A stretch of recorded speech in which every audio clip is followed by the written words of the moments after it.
Licenciada en teatro, actriz, docente e investigadora en el campo teatral. En 2007 se pone en la piel de Clitemnestra para el emblemático obra Griegos, a la cual le siguieron las obras Al final de todas las cosas y Con la sangre de todos nosotros, llevando así a escena la única trilogía de teatro griego antigua que se conserva, la Orgiástica de Esquilo, una historia sobre la venganza, el asesinato y el juicio. En 2014 hace Los pecados de Shakespeare. En 2015 encarna a Fedra en el unipersonal Bilis Negra, teatro de autopsia. En 2018 participa de BOS, dirigida por Rodrigo Cuesta, y años más tarde vuelve a ponerse en la piel de un personaje clásico en la versión libre de Mauro Alegret de Antígona y Sófocles. También desarrolló su rol de actriz en los films Hipólito, 3D y Casa Propia, y en las series televisivas Collage del 2013 y Córdoba Casting del 2011. Con ustedes y con nosotros, Maura Sájeda. Hola. ¿Cómo estás? ¿Cómo Bien, llegaste hoy? Ansiosa y muy como halagada de la invitación de parte de ustedes. Bueno. He estado escuchando el ciclo y bueno, me dio mucho gusto cuando me invitaron. Bueno, es el primer capítulo de la tanda del 2025. Estamos en 2025. Segunda temporada de Segunda Yendo al temporada, Escena Living. Claro. Primer episodio de invitada con Machete. Con Machete, sí. Es verdad, nunca había pasado. La vamos a mandar No. al frente y es la primera invitada con Machete. Es verdad, es verdad. Yo siempre hago la tarea, Siempre. siempre a último momento, sí, pero la hago. Bueno, ya como para ir entrando, queríamos saber de dónde nace esta pulsión, el deseo de ser artista. Yo creo que yo ya nací así, pero no tardé años en darme cuenta. O sea, durante toda mi infancia hice teatro y como, yo iba a decir como un juego, pero me lo tomaba muy en serio. Y tenía una obra con otra compañera mía de la primaria que se llamaba Ramona se coloca, un nombre un poco ambiguo, pero bueno, era la historia de una española que venía a emplearse en una casa y bueno, y era cómica, hacía muchos desastres. Yo tuve toda esa experiencia en mi infancia y después empecé la secundaria y nunca más hice teatro y me olvidé del teatro. No sé si me olvidé o me parecía algo tan como la vida misma que no es que pensaba que había que agenciarle un tiempo a eso. Bueno, después empecé a decidir qué iba a hacer de mi vida cuando salí del secundario y hice una tecnicatura en turismo. Entonces, es como que ahí en turismo, estudiando turismo, me di cuenta que eso no me interesaba porque era mucho calcular tarifas y ver itinerarios y qué sé yo. Sí, elegí lugares del mundo donde yo quería ir, que todavía no fui, pero bueno, era como eso, nada más.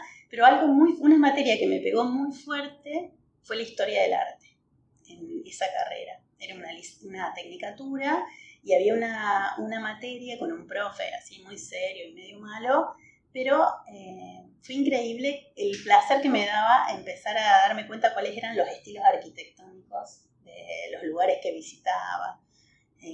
Bueno, los museos, me encantaban los museos, era como que yo quería hacer algo en relación a eso. Eso fue en Rosario, porque vivía allá hasta el año 96. Y cuando vengo a Córdoba, vengo con la idea de que quería hacer una carrera universitaria. Yo ya había empezado un año de letras en Rosario, pero había sido un fiasco porque tenía una materia previa. Había ido al turno noche porque me creía que era más copado y todos sabían un montón de cosas y yo no sabía nada, no había leído nada. Bueno, no era muy lectora en esa época tampoco. Entonces dije, bueno, como me gustó tanto la arquitectura y los museos, voy a ser profe de historia del arte. Entonces vine a la Facu de Córdoba y bueno, Me costó mucho encontrar el camino hacia la facultad, hacia el Pabellón México, y cuando logro llegar, había 4 colas. Era la de artes visuales, que en ese momento creo que tenía otro nombre, música, cine y teatro. Y cuando me estoy en la cola para inscribirme en artes visuales, descubro que existía una carrera en la universidad que era teatro. No podía creer. O sea, no podía creer que eso que yo había hecho de niña fuera una carrera. Y bueno, hice así, me corrí de cola y me anoté en teatro. Y así empezó mi historia con el teatro. Así es.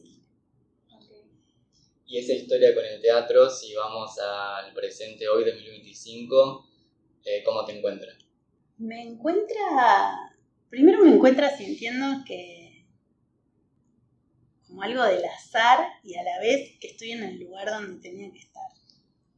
Eso como re fuerte, de cómo me había dado cuenta que esto era lo que me gustaba. ¿Cómo puede ser que haya sido de casualidad que me cambié de cola? Como eso, como re fuerte eso.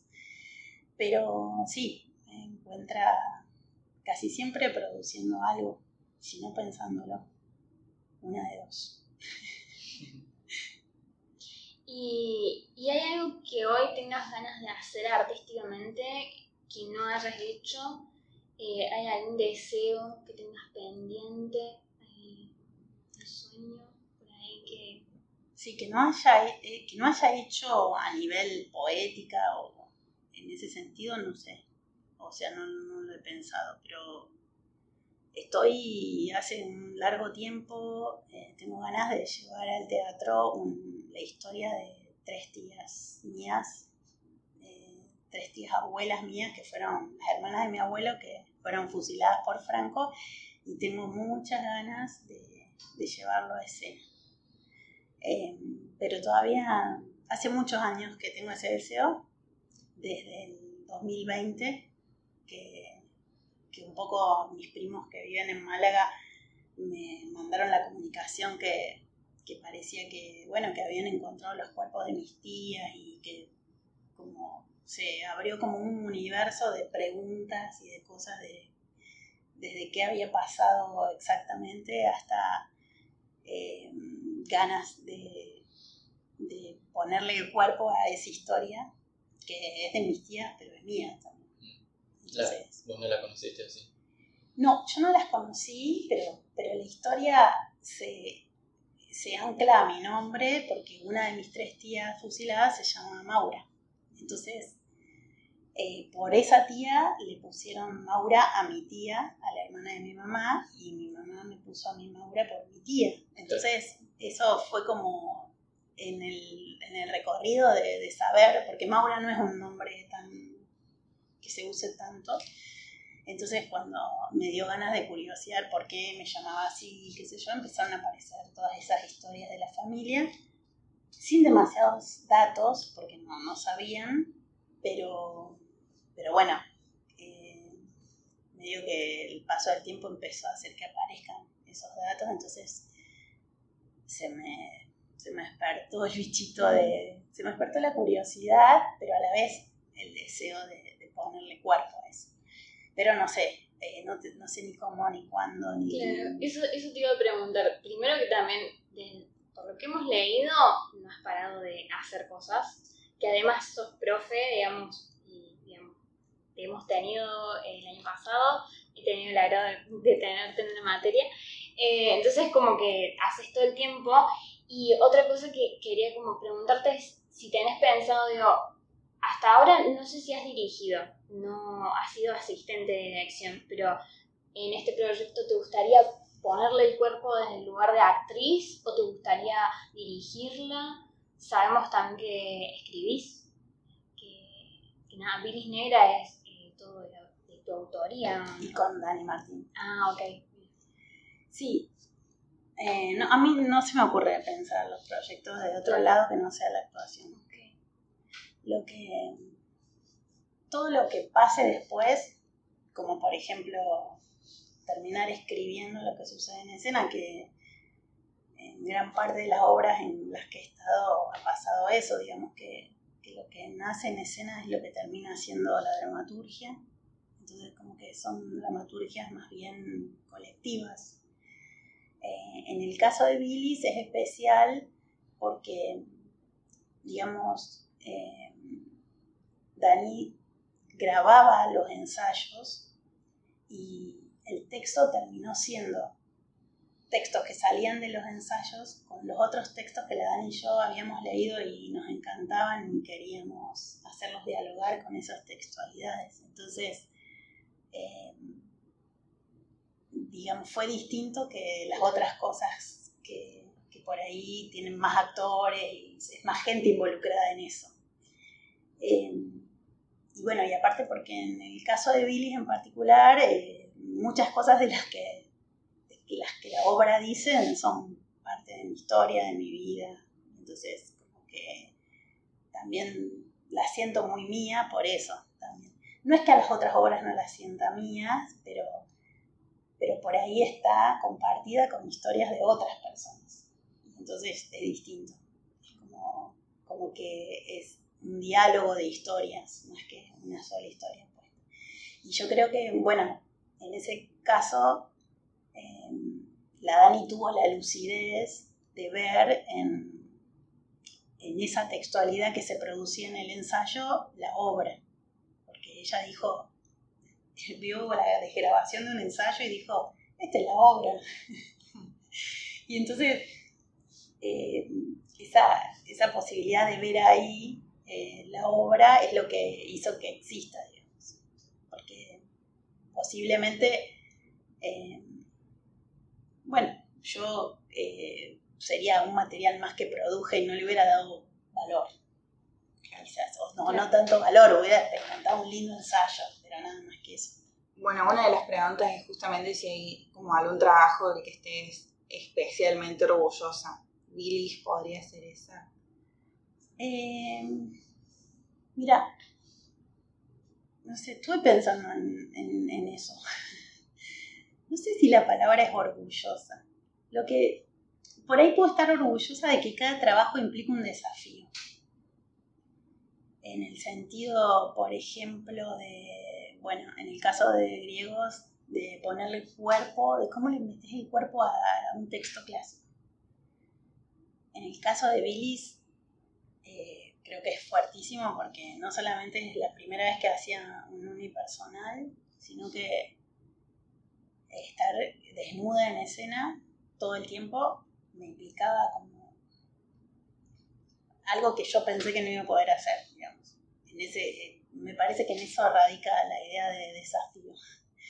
En el caso de BOS, por ejemplo, no pensé que iba a poder ir al ritmo que la escena proponía y también era un desafío trabajar con un director diferente, porque yo, digamos, había trabajado mucho tiempo en una modalidad de trabajo en donde casi que todo lo que se producía salía de los ensayos y no había un texto previo. Sí he montado obras con elencos concertados en donde existía un texto previo, pero eran los menos de las veces en mi historia, digamos. Eso era más que nada porque, bueno, tengo ganas de trabajar con tal director o con tal grupo, pero no tenían como esa modalidad de trabajo.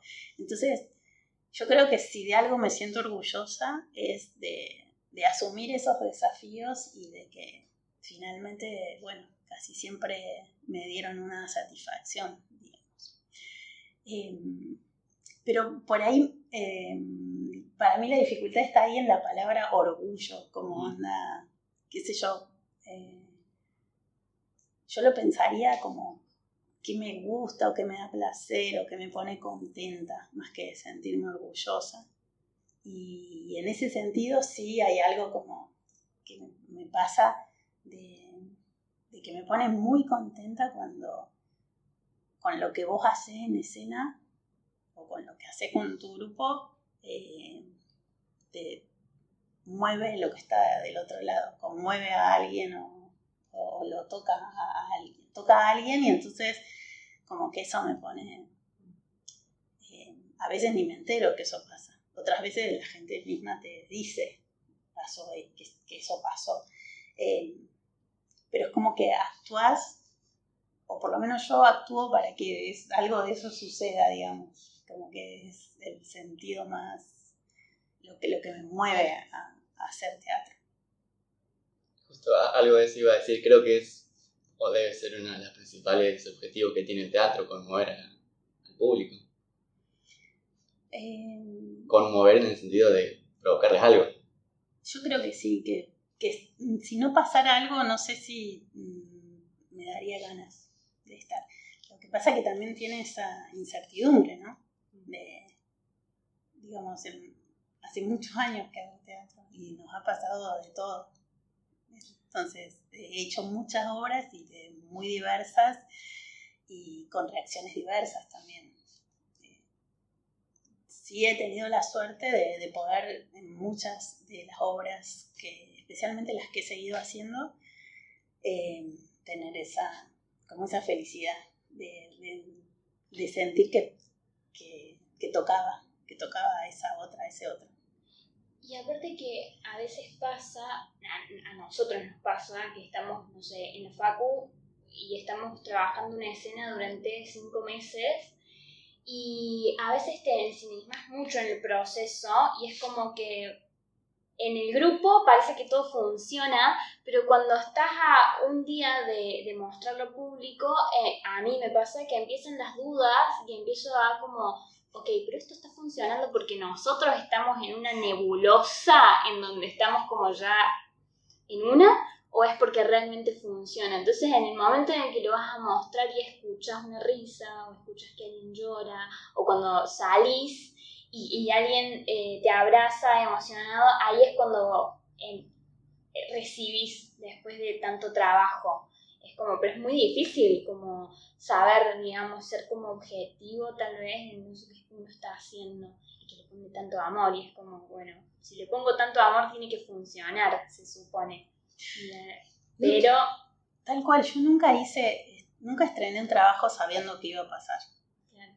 Bueno, te quería preguntar, que no está acá, pero es que se me acaba de ocurrir porque el otro día con Anto vimos Griegos, que está en YouTube. En la TV pública. Sí. Quería saber cómo fue para vos ese cambio de repente no tener el público del otro lado, porque para mí, digo, capaz que fue medio complicado, no sabía con qué expectativa verlo, porque la verdad que no tenía ni idea, y sí llegó un momento que fue justamente con una actuación tuya, que se me puso la piel de gallina y dije, ¿qué pasó? Y yo de repente llanto. Y me sorprendió eso, como la falta de convivio quizás y la capacidad de emocionarme de igual forma. O sea, ¿cómo fue para vos grabándolo? Uy, qué bueno que te haya pasado eso. Es difícil responder esa pregunta.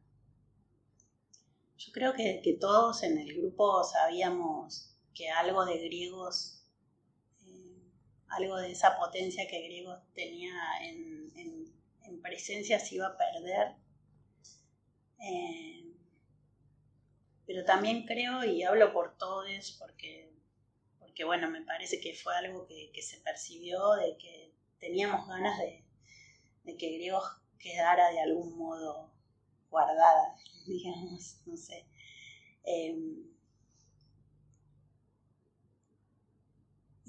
Y claramente nuestro desafío fue ese.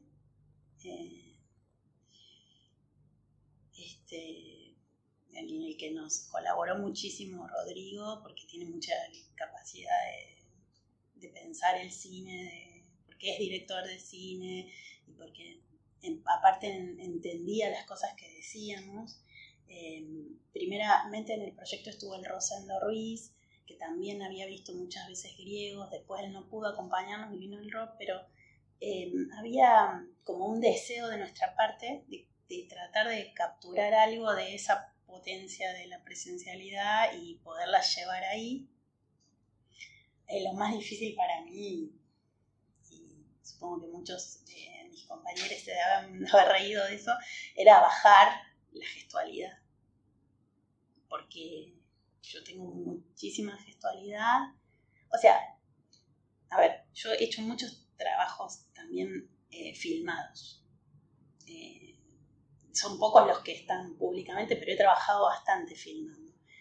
Y cuando filmo, logro una naturalidad que corresponde a esa poética que propone lo que también se esté filmando, porque he hecho series en donde los personajes eran más teatrales que el mismo teatro.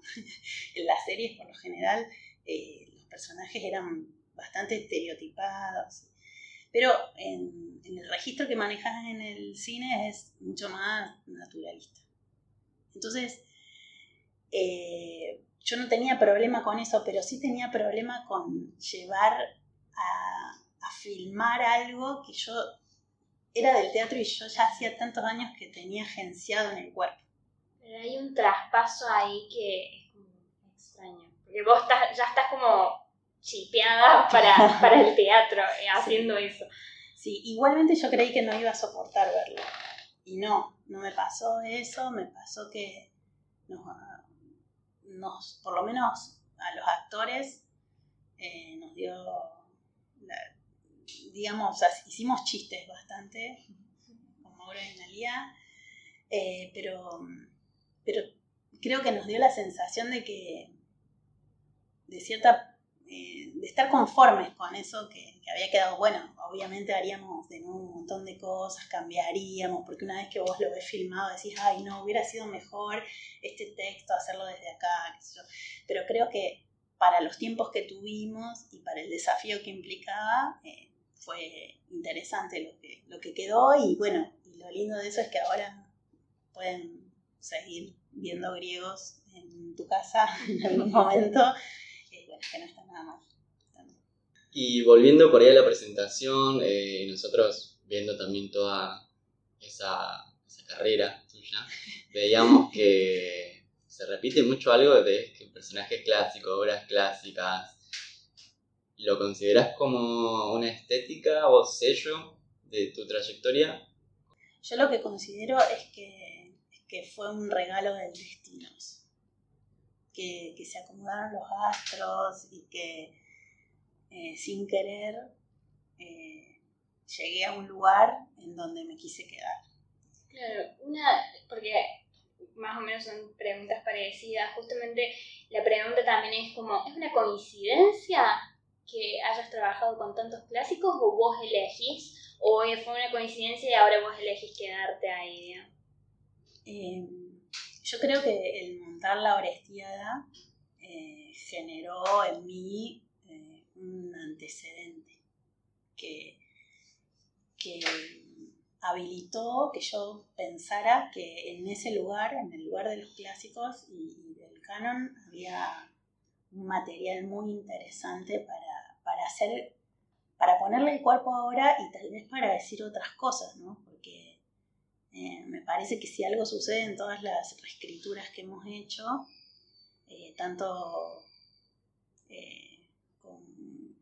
con el montar la Orestiada como con Bilis, que es una reescritura de Fedra, y también con Mauro en la Antígona, que tuve un desafío extra al encarnar el personaje de Creonte.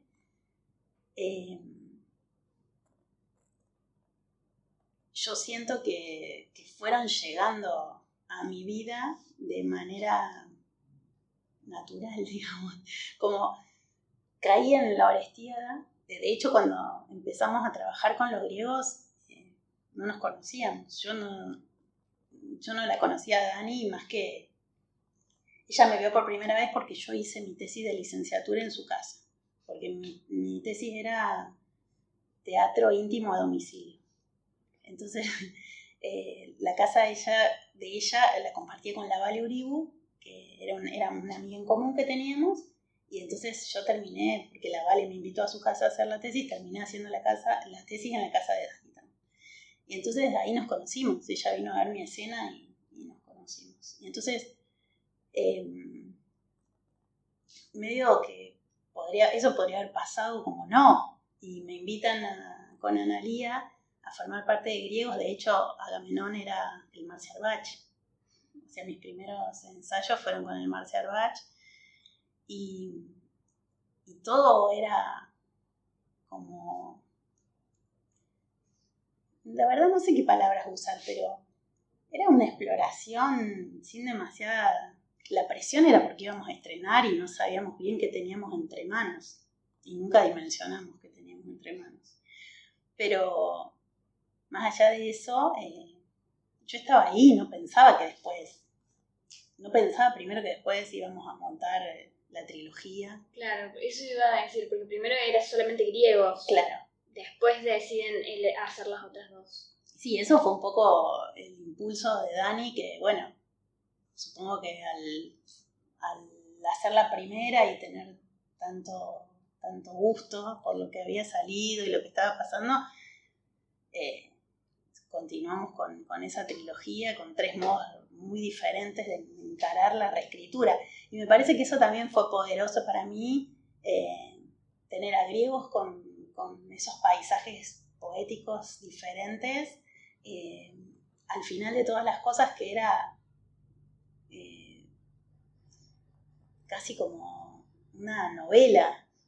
Digamos, tenía registros de actuación que rayaban. De hecho, mi Clitemnestra entraba como tomando un whisky, digamos, como también poética, porque empezaba y yo me estaba cosiendo los dedos. Era muy fuerte esa imagen del principio, entonces combinaba esas cosas. Y la última, que era un desconche, la palabra, era 24 actores en escena, haciendo cualquiera, y bueno, y poder sostener la reescritura desde todos esos lugares, obviamente me abrió la cabeza, pero digamos me invitó a no, como a no tenerle tanto miedo, sino como, bueno, me meto con el texto clásico y veamos qué pasa. En el caso de Bilis, mi relación con el texto de Fedra ya existía previamente. Era un texto que ya a mí hacía mucho que me interesaba y que lo quería montar. Y no así como está escrito. Entonces fue como eso, encontrarnos con la Dani y ver de qué forma. Y fue un proceso súper largo, porque no fue como de esas cosas que decís, montamos esto, sino que iban pasando cosas cada vez más intensas hasta que existió la obra. Y bueno, y con Antígona, no, directamente Mauro me invitó a hacer Antígona, y yo le dije, no, esa obra no me gusta, no la quiero hacer, nunca me interesó Antígona. Y él mirándome con cara de como, ¿cómo te atreves a decir eso, viste? Pero vas a ser Creonte. No, yo le dije, yo haría Antígona si fuera Creonte. Y él me dijo, listo, sos Creonte. Pero yo no sé si se lo dije tan en serio. Después me dijo que ahí sí que me dio miedo después. Pero bueno, ahora estoy feliz. O sea, estoy feliz que exista Creonte, mi Creonte, en este mundo. Muy, muy feliz. Lo gozo a Creonte. Y lo puedo ¿Te divertís? Sí, muchísimo. Muchísimo. Me divierto muchísimo, o sea, sabiendo que, o sea, a ver cómo lo digo, pero yo entro a escena, primero que los nervios que tengo antes de entrar a escena, no hay obra que no tenga nervios. Las que más texto tienen, más nervios me dan, pero siempre estoy nerviosa, casi que pienso que si no estoy nerviosa algo malo va a pasar. Y por otro lado, es muy contradictorias todas las emociones que tengo mientras actúo. Por eso digo, no sé si puedo decir palabras como qué placer que me da, porque está imbrincada con otras tantas emociones.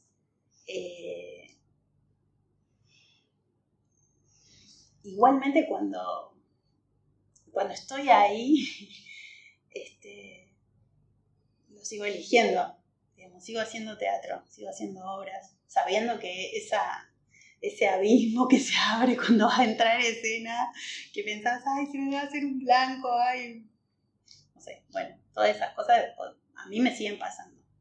Yo no entiendo a las actrices y los actores que entran en escena como relajadas, así Sí, como... Un trámite. Marcia Arbach nos dijo, bueno, preocúpense cuando no lo sientan. Cuando no sientan nervios antes de entrar en escena, ay, preocúpense.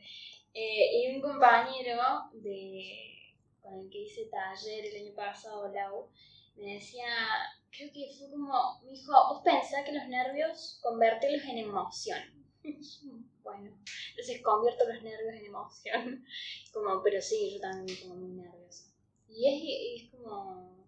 Bueno, pero también me parece que dice, qué sé yo como actriz, a mí no me gusta ensayar, no me gusta, no quiero ir a ensayar, hago lo posible por no ir. El título va a ser No me No me gusta ensayar. No, bueno, Recetaria, una obra que hicimos con Mauro, Fabri y la Dani.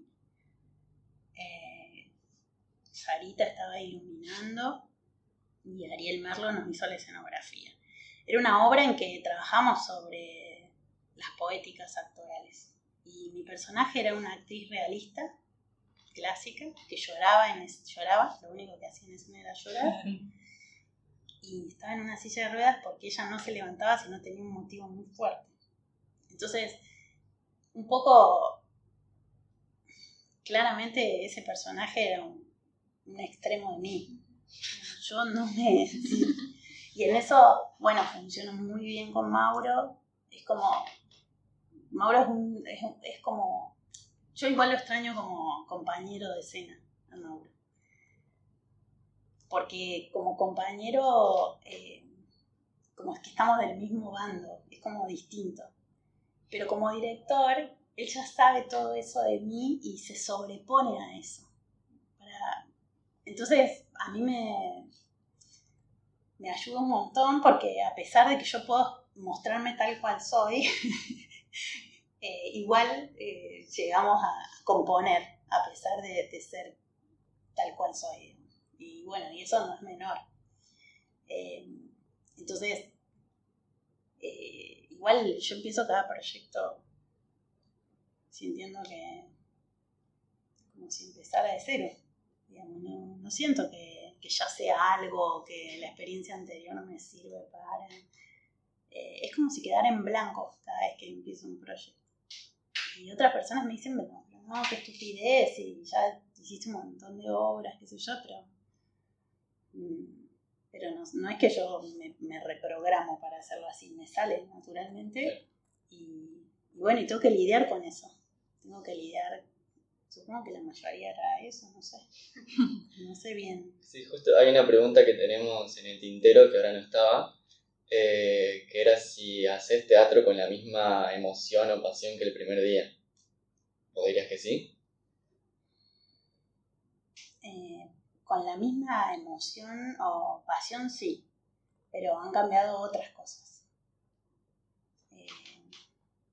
Y sí extraño como...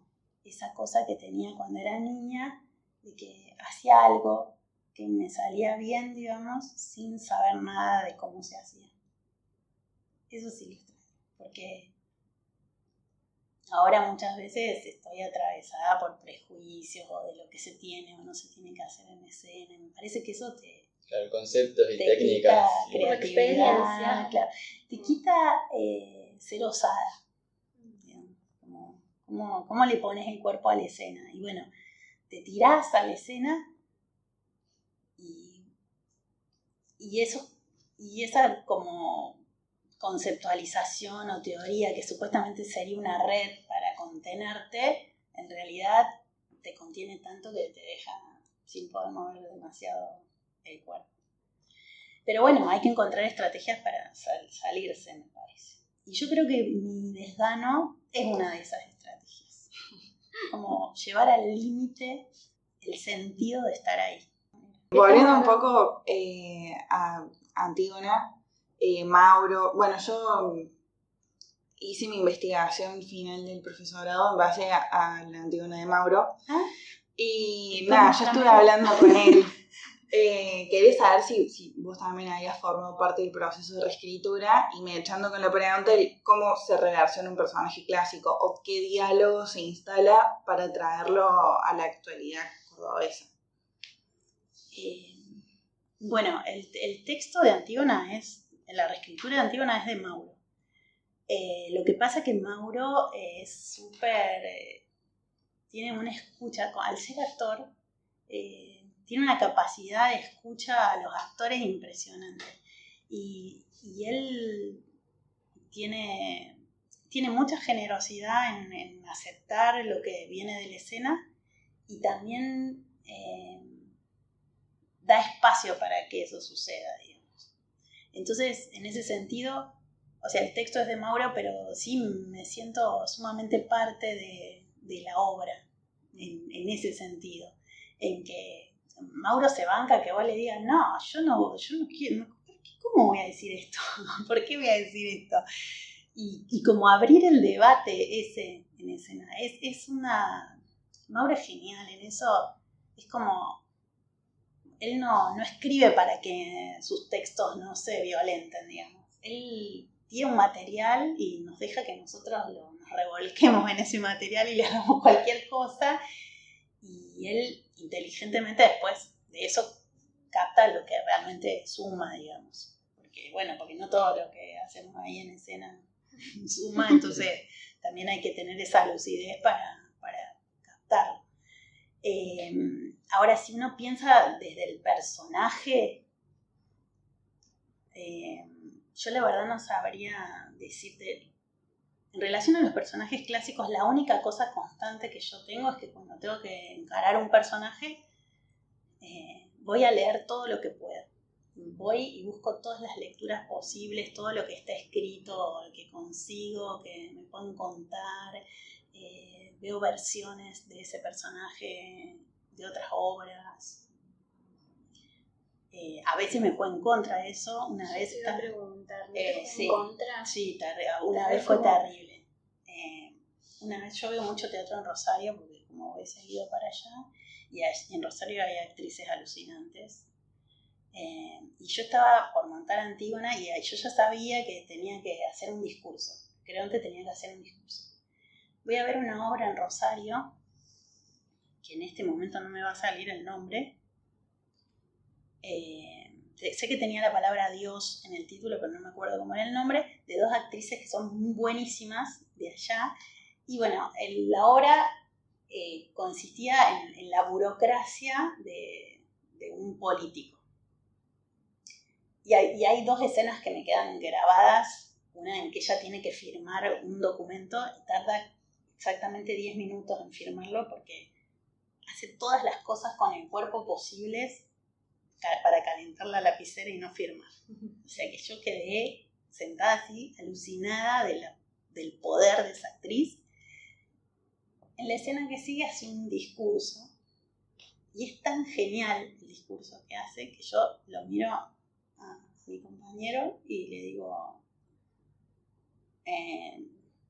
César, le voy a dar el teléfono a Mauro de esta actriz y que vaya ella a hacer de Creonte porque yo no puedo hacer eso. Entonces,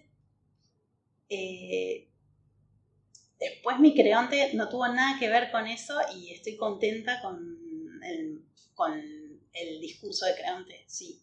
Pero fue impresionante lo que me pasó cuando vi me dio tanta admiración y me pareció imposible hacer algo mejor de lo que ella hacía. Entonces, en ese momento, bueno, no puedo decir que me inspiró y que me jugó a favor, porque la verdad es que volví aterrada de qué podía, cómo ponerle el cuerpo a ese texto. Y después, bueno, pasa algo que me parece que tiene que ver con la construcción del personaje, o dicho, no sé si decirlo de esa manera, porque no trabajamos realmente en esos términos, con la idea de construcción de personaje, pero hay algo de esa gestualidad que fuiste armando que le da cuerpo a esa forma de decir y que se empieza a diferenciar de las otras cosas. Eso no quiere decir que no haya obras de teatro que copian otras obras de teatro, pero sí que finalmente poder replicar o acercarte a la potencia que propone una escena sin hacerla igual, también está buenísimo. Y sí termina siendo una inspiración o un desafío. encima es como que, porque a veces pasa, digamos, que ves a alguien haciendo algo, ponele cuando nosotros hacemos en primer año los monólogos del Marce Arbach, Marce nos da, no sé, una tanda de monólogos, y claro, o sea, todos hacemos los mismos 5 monólogos, y es muy difícil escuchar, ver a otra actriz o actora haciendo el monólogo que tenés vos y decís, ok, lo hice increíble, ¿cómo lo hago distinto? O sea, ¿cómo lo hago igual de bueno sin caer en lo mismo? Es muy complicado. Es muy complicado como encontrar lo propio en eso que, nada, que es tan alejado a veces, se siente tan alejado de uno. Como a mí me pasó, creo, no sé si tenía uno de... no me acuerdo cuál tenía, pero sí, eran todos textos clásicos y, ay, por Dios, era muy difícil, porque vos decís, ¿cómo lo hago? ¿Cómo hago para despegarme de esa imagen? Pero tu cuerpo ya le pone una subjetividad distinta. Entonces, yo creo que hay que confiar también un poco en la singularidad de cada uno. Porque eso te suma un poroto primero. Y después, bueno, ahí ves, porque entran en juego las otras cosas que puedan pasar. Y también, creo yo, tus compañeros. Para mí son mis maestros. Mis maestros y maestras son con quien comparto escena en ese momento. No he encontrado mejores.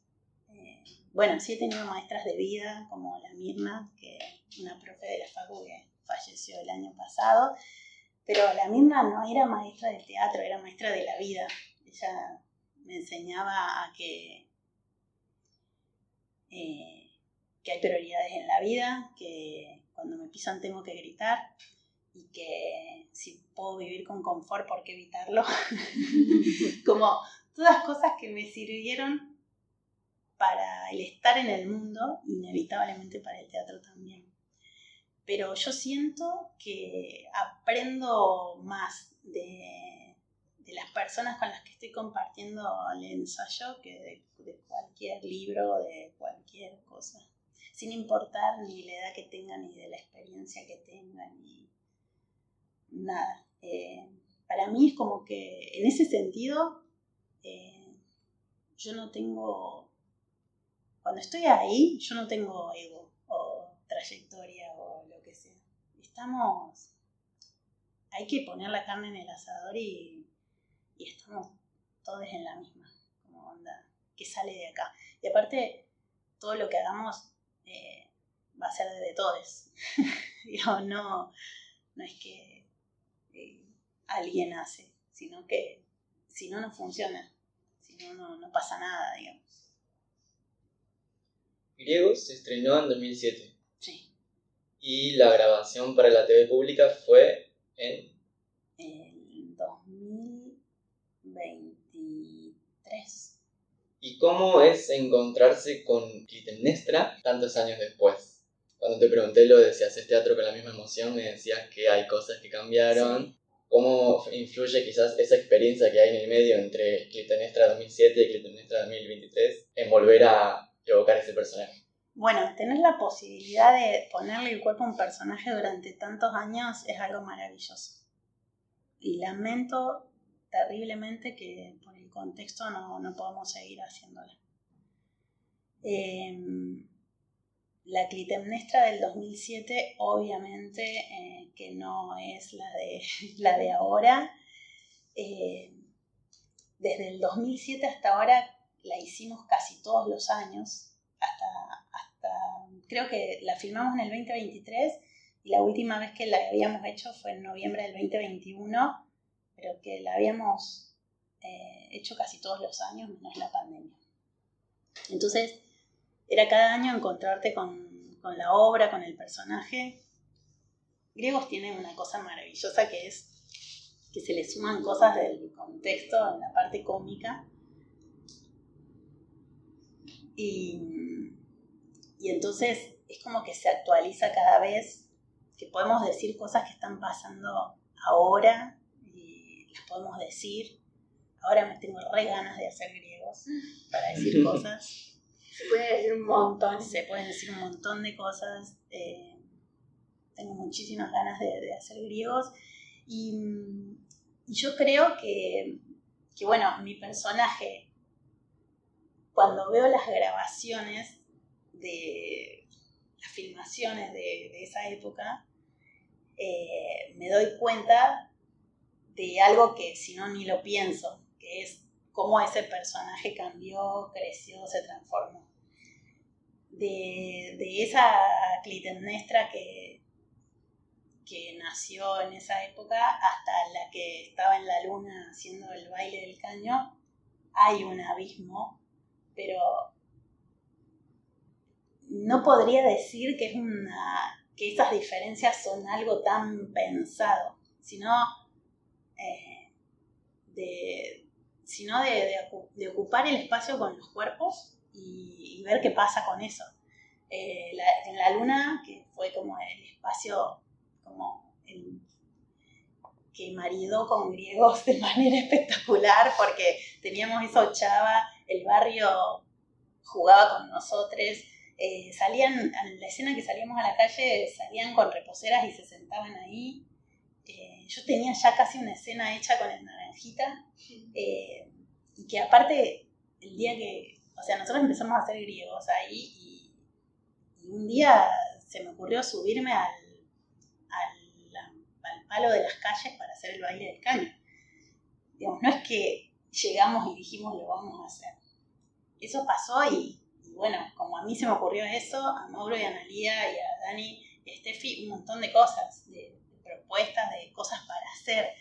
Entonces se va enriqueciendo la obra y yo agradezco al universo haber tenido la posibilidad de tener la experiencia, que es muy difícil en el teatro independiente, tener la experiencia de sostener una obra tanto tiempo sin que pierda sentido. Eso. Nunca sentí que Griegos perdía sentido de ser hecha, que no me pasa con todas las obras eso. Es que es re difícil por ahí como mantener vivo un proyecto, vivo en el sentido de que cada vez que entras a la sala respire, y en el sentido de que muchas veces con proyectos tan largos que repetís tanto tiempo, hay algo que por ahí puede llegar a automatizarse. Entonces, como qué bueno está como volverse a encontrar con una obra y que seguirle sacando cosas, como que sigan apareciendo cosas. Sí, yo creo que una de las claves de Griegos para darle pelea al automatismo es ese vínculo tan cercano con el público. Porque me parece que ahí también se habilitan muchas otras cosas que por ahí en la distancia escena espectadores no se puede traspasar. No, además pienso como en esta capacidad de los clásicos de seguir resonando como a través del tiempo, y más si tenés contacto directo o tan cercano con el público que te está rodeando todo el tiempo, está como fogoneando eso. Bueno, para mí los clásicos son poderosos, solo que hay que ofrecer una nueva lectura del clásico para que siga vibrando en la contemporaneidad. Eso pienso. Si ofreces una nueva lectura y podés actualizarla cada vez, puede seguir teniendo sentido llevar a escena eso. Y en cuanto a esto, ¿tenés un sistema de trabajo con, ya sea cuando agarras una obra clásica o con los proyectos que vos vas como maquinando? ¿Tenés algún sistema? ¿Cómo bajas a tierra las ocurrencias que aparecen por ahí? Mi sistema es negarme a ir a ensayar. Hacer todo lo posible por evitar ese momento. Y cuando ya no queda otra, la verdad es que si hago las mismas cosas de siempre, no me doy cuenta. No sé qué es lo que repito, porque muchas veces eso que está pasando lo hace el mismo grupo. O sea, qué sé yo, hay directores que te proponen hacer cierta clase de ejercicios de coordinación, y vos decís, ¿para qué estoy haciendo esto? Si no me va a salir, o qué sé yo. Y después, bueno, formó parte de esa historia, y quizás sin darte cuenta eso construyó algo de ese vínculo entre los actores que estaban ahí poniéndole cuerpo. No lo sé.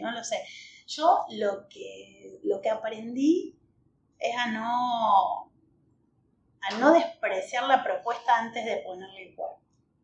Como así me parezca una estupidez, o que con esto no va a pasar nada, o que no me va a salir a mí. Siempre primero hago el intento.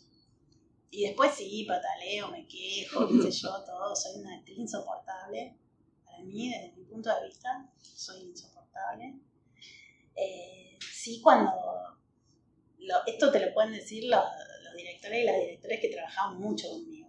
Porque los que no, soy mucho más cuidada, soy contenida, finjo que soy disciplinada, finjo todo. Soy actriz. Además de ensayar. No, o sea, no me lo van a escuchar decir, pero voy a estar, voy a llegar a horario, todo, bla, bla, pero a la larga me van a conocer. ¿Y vos tenés algún tipo de expectativas con tus grupos de trabajo, los nuevos, no sé? ¿Hay algo que vos esperes de tus compañeros actores o de tu director? Todo. Todas las expectativas, espero todo. Es más, espero que me lo den todo. Y bueno, y quizás algo de lo que yo tengo para dar a ellos les interese, ¿no? Pero sí. ¿Te aburrís en algún momento? No sé qué es eso. No sé qué es aburrirse. Me canso, me sobreestimulo por ahí, no sé, me pongo de determinadas formas, pero no entiendo lo que es aburrirse. No me pasa nunca aburrirme.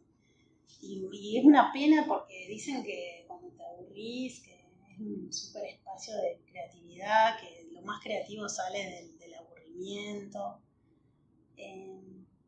Pero yo la verdad es que no hallo el tiempo para aburrirme. No lo hallo. En realidad no me alcanzan las 24 horas del día para hacer todo lo que hago. Así que bueno, no sabría bien qué es aburrirse. Es más, estamos grabando esto un feriado. Igual me vino bárbaro porque el resto de la semana estoy al palo. Entonces, por eso no hay tiempo. No hay tiempo hasta Sí, pero igual ahora que estoy más grande, cuando pasas los 50, no, pero sí me está pasando algo, como que me pasaron cosas después que cumplí 40, y ahora después que cumplí 50 me empezaron a pasar cosas que antes no tenía tan fuerte, de valorar el tiempo, de tener prioridades, como que antes dejaba pasar muy fácilmente si algo me daba disgusto, o viste, cuando no sé, no escuchaba mi cuerpo, me obligaba. Ahora es como que mi tarea diaria es estar en busca de la voluntad, y si no me viene la voluntad para hacer eso, y bueno, lo hago cuando ya no me queda hacer en la fecha. pero un poco como esa sintonía, que también tiene que ver con el sentido de la vida. No me quiero poner filosófica, pero un poco dialoga con eso, ¿no? Con que empezás a sentir lo efímero de este paso, y que el teatro te lo regala todo el tiempo, eso. Esta cosa de la noción del tiempo, de que, llegás, empiezan las vacaciones, tengo 2 meses de vacaciones, ya pasó, hasta acá estamos, ya empezó todo de nuevo. Y entonces, como esa sensación de que de joven nunca la tuve, de incapturable, de que ya estoy en el mañana, ya estoy en esto, y entonces, bueno, vuelve muy valioso el tiempo presente eso. No querer hacer cosas que no me gustan, no querer estar en lugares en que estoy incómoda, ni con gente que me maltrata, ni eso. Empezar a darle valor a... No, digo, ¿y esas vacaciones te las tomás o también buscas estar ocupada ahí? No. Me las recontra tomo, pero todavía no tengo la sabiduría para realmente vivirlas sin estar pensando en lo que voy a tener que hacer a la vuelta o lo que no estoy haciendo en este momento.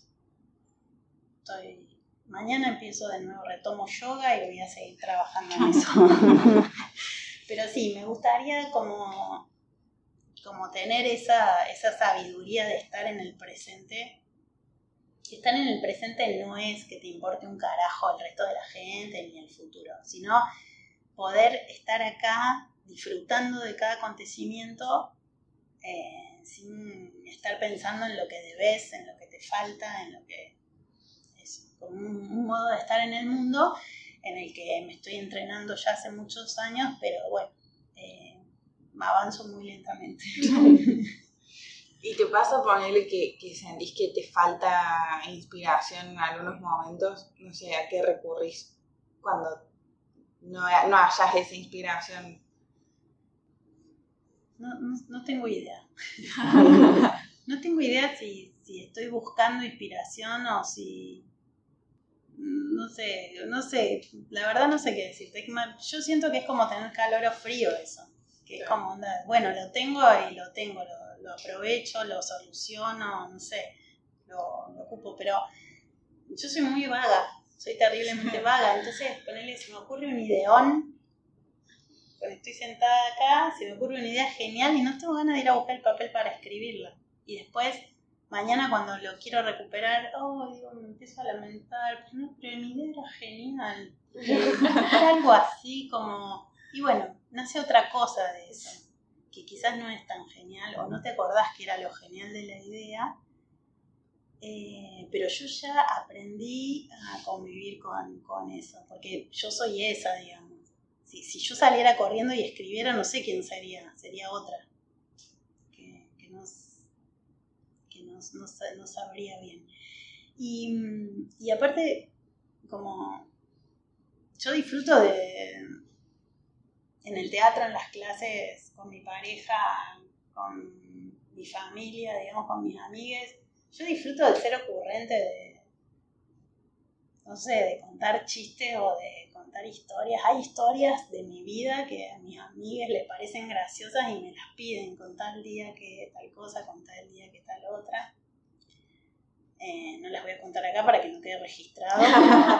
Pero digamos, hay algo de eso que un poco tiene que ver con esto de... Porque las mayorías no son divertidas, son medio trágicas, pero tragedia más tiempo igual a comedia. Claro. Entonces, un poco esa cosa de poder ponerle diversión a los espacios en que estoy, que para mí tiene fuertemente relación con la tarea docente. Para mí dar clases es generar espacios en donde la risa, la diversión de algún modo aparezca, porque si no siento que se aprenda bien si no me divierto, si no me río. Pero bueno, a veces se vuelve difícil de sostener, ¿no? Sí. Y no siempre estás contenta, no siempre te va bien en la vida. Pero bueno, yo soy muy agradecida, no creo en Dios, pero creo en que de algún modo tenemos una forma de estar en el mundo. Y yo, no sé, le agradezco al universo tener la vida que tengo, estar enamorada, no sé, disfruto de mi trabajo.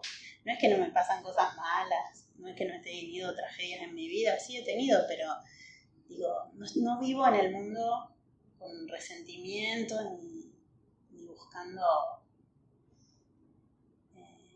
pelea, sino más bien estoy y me siento como regalada, como que el universo me regala. Y eso que, bueno, he tenido situaciones en mi vida que no han sido tan lindas.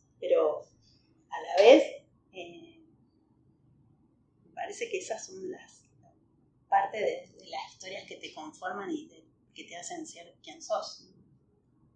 Que aparte hoy te hacen graciosa. Por el tiempo. El bonus track va a ser una historia de Mauri. ¿A vos qué te gusta conmover haciendo teatro?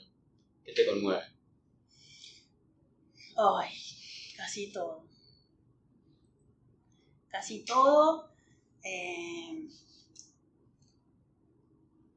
Pero, mira, hace 2 semanas estaba de vacaciones con mi pareja y estábamos en un hotel, pero teníamos que ir a cenar a otro hotel, porque se ve que era un hotel más chiquito que dependía de ese otro, en la laguna de Pecuén, al sur de Buenos Aires.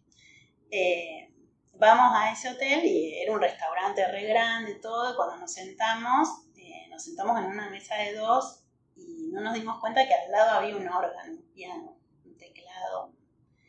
Y entra un señor, apenas nos sentamos ahí, no habíamos ni pedido la comida, entra un señor muy parecido a Lerner, con remera rosa, se sienta al teclado y empieza a cantar.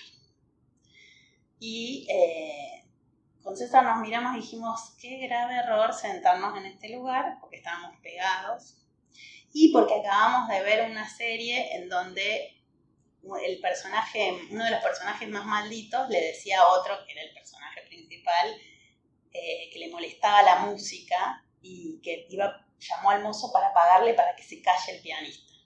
Y yo me indigné y yo lo miro a César y le digo, estoy a punto de llamar al mozo para pagarle y callarlo al pianista. Estoy por hacer... Ya como la vida te pone en esos lugares, ¿no? Bueno, todas canciones, bailar pegados, todas canciones que vos decís, ¿por qué tengo que estar escuchando esto a todo volumen rompiéndome el tímpano? La cosa es que un viejito que estaba a 2 mesas míos con la señora, había mucha gente mayor porque es un lugar termal, entonces va mucha gente grande a curarse. El viejito que estaba comiendo y que le costaba llegar con el tenedor a la boca, temblaba. Cuando empieza la música, larga el tenedor y empieza a mover los brazos, casi a bailar y a darle órdenes al pianista. Le cuenta que cumplían 59 años de casados con la esposa y empieza a cantar Fue tal la emoción que me dio de ver lo que la música esa que yo consideraba horrible y que con César nos hubiéramos levantado y nos hubiéramos ido sin cenar casi, lo que le pasaba a él con eso, cómo lo vitalizaba, lo hacía sentir vivo. Después el señor tomó el dominio de todo, le sacó el micrófono al pianista, todo fue un desastre, pero a todo esto yo me encontré cantando La Cintura Cósmica del Sur, bajo caminar por la cintura cósmica del sur, a los gritos, emocionada, y cada vez que lo veía el viejo lloraba, ¿no? Esta cosa de no perder la capacidad de asombro de lo que de cómo algo que supuestamente vos detestás, si provoca algo en un otro y lo podés valorar, conmoverte también, ¿no? Eso. Y bueno, pienso que en parte eso es lo que me gustaría que le pase a los espectadores cuando estoy en escena, como de algún modo tocarles. Recién decías que no buscabas pelear en tu vida, pero la pregunta 15 dice, ¿con qué tenés ganas de pelearte hoy? No sé, es verdad, yo evito la pelea todo lo que puedo, pero en la vida se impone, la pelea a veces se impone. Si les preguntás a mis amigas te van a decir que soy abogada del diablo, me lo dijeron un montón de personas, que yo discuto hasta las últimas consecuencias. Yo pienso que si no hubiera sido actriz quizás tendría que haber sido abogada, porque tengo una capacidad para sostener y defender mis argumentos, pero lo importante no es que no pueda reconocer que me equivoqué, que lo he hecho muchas veces, sino que no puedo hacer eso si creo en el argumento que sostengo, ¿no? Entonces, bueno, a veces eso te lleva a discutir, obviamente. Yo creo que en este momento, si se hace necesario pelear por algo, es porque siento que se están, no sé, están sucediendo cosas horribles en relación a los derechos y en relación a las formas o elecciones de estar en el mundo de las personas, y la verdad que eso me parece terrible. Así que si tuviera que pelear, sacar fuerza para pelear aunque no tenga ganas, pelearía por eso. Y bueno, por cada cosa que me corra de mi lugar de confort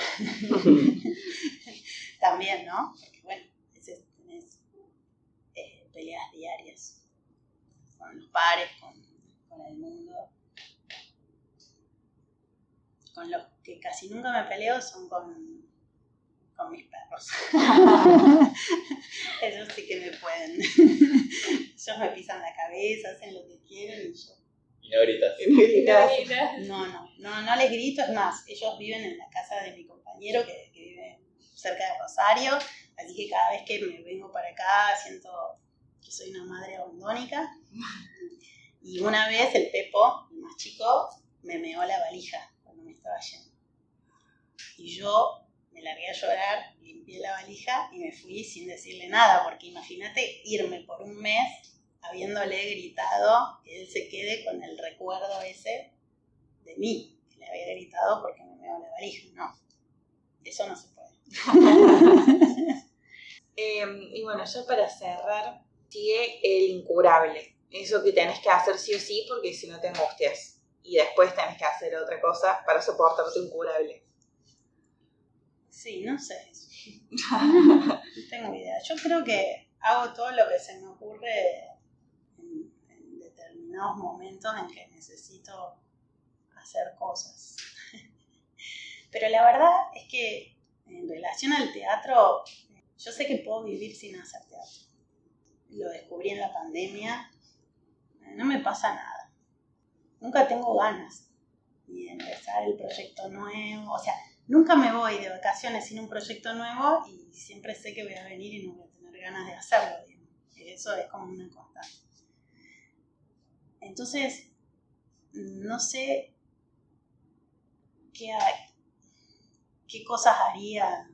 Lo que sí sé es que cuando estoy ahí, en la escena, especialmente cuando ya la obra está por terminar, que ya pasó la tensión, ya no te olvidaste del texto, ya funcionó lo que propones, en ese mismo instante pienso que no existe otro lugar en el mundo mejor que estar ahí, como vibrando con eso. Claro, para llegar ahí me tengo que sobreponer a todas esas otras cosas y quizás las cosas que hago para sobreponerme a eso son las que responden a tu pregunta, pero no sabría decirte cuáles son.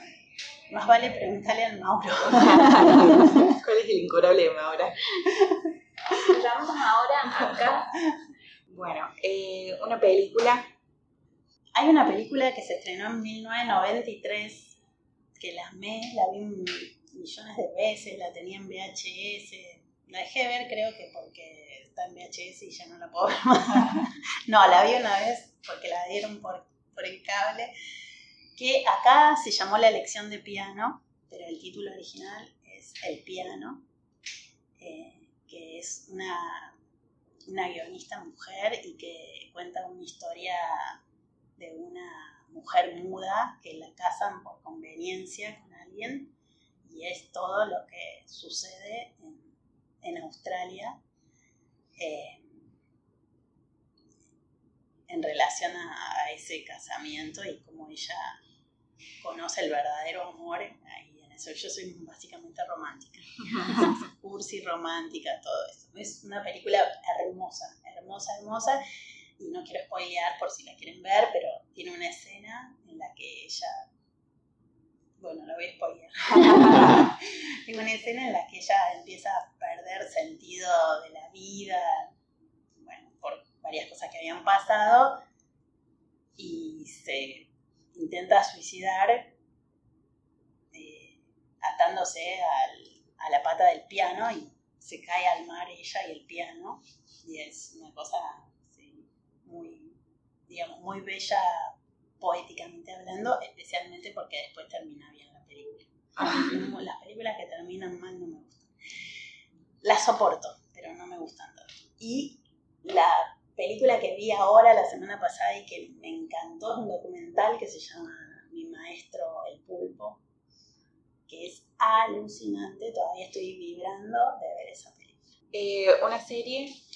Bueno, la serie que más me gustó de las que vi es una que se llama Mi amiga estupendo, mi amiga brillante, que es la serie que reproduce una saga de Elena Ferrante que cuenta la historia de dos amigas de Nápoles, que es alucinante. Esa me encantó. Pero ahora más cercana en el tiempo vi El régimen, que me encantó, y ahora la última, que me gustó mucho también, es una que se llama El maestro y la música azul, que sucede en Paxos, que es una isla griega, y que tiene, o sea, es genial cómo está compuesta, cómo cuentan la historia desde la mirada desde los personajes, y bueno, y los paisajes griegos, que son muy bellos también, así que me encanta. Un actor y o actriz. Qué difícil eso.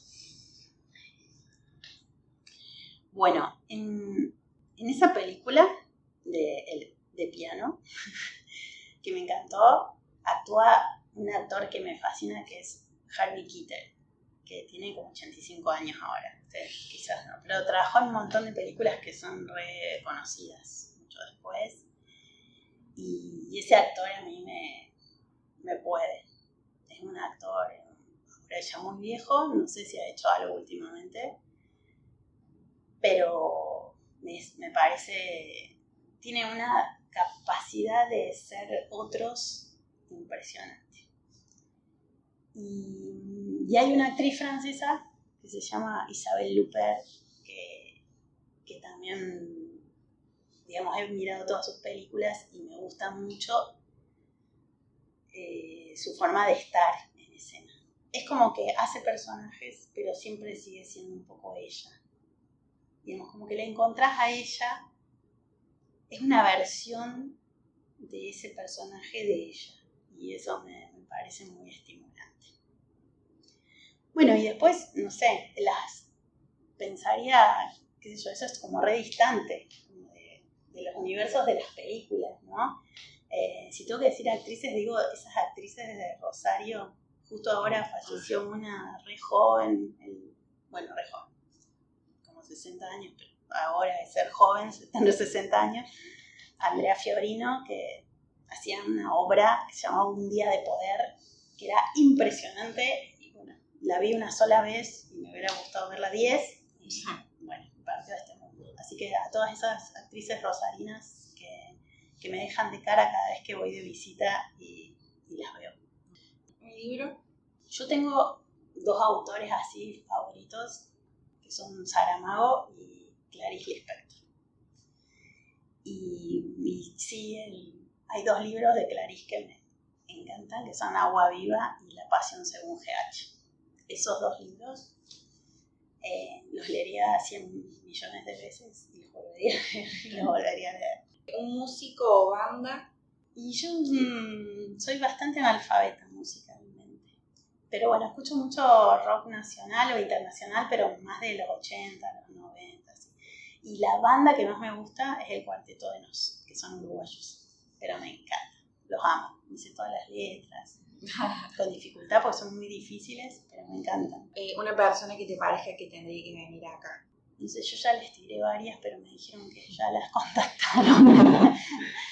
Rodrigo Cuestas podría ser una persona muy interesante, porque tiene una poética muy particular y porque creo que que tiene mucho para decir y bueno, y por ahí porque es una de esas personas con las que yo pude tener la oportunidad de trabajar una sola vez, pero me gustaría seguir trabajando, no sé, es como que me sigue generando curiosidad y ganas de compartir la escena. Si algo me ha movido en mi historia con el teatro es que siempre he hecho teatro, casi siempre en mi vida he hecho teatro por querer compartir con gente que quiero o admiro. Entonces, como que es una pulsión, como la pulsión más fuerte que tengo para seguir haciendo. Y no es algo que se pueda hacer sola, igual, el teatro. Entonces, bueno, está buenísimo compartir con gente que te potencie y que te dé gusto, te dé placer, te enseñe, todo eso. Entonces nosotros también te damos las gracias por compartir este momento con nosotros. Un abrazo a Jeva. Un abrazo a Jeva. Gracias. Muchas gracias. Gracias a ustedes.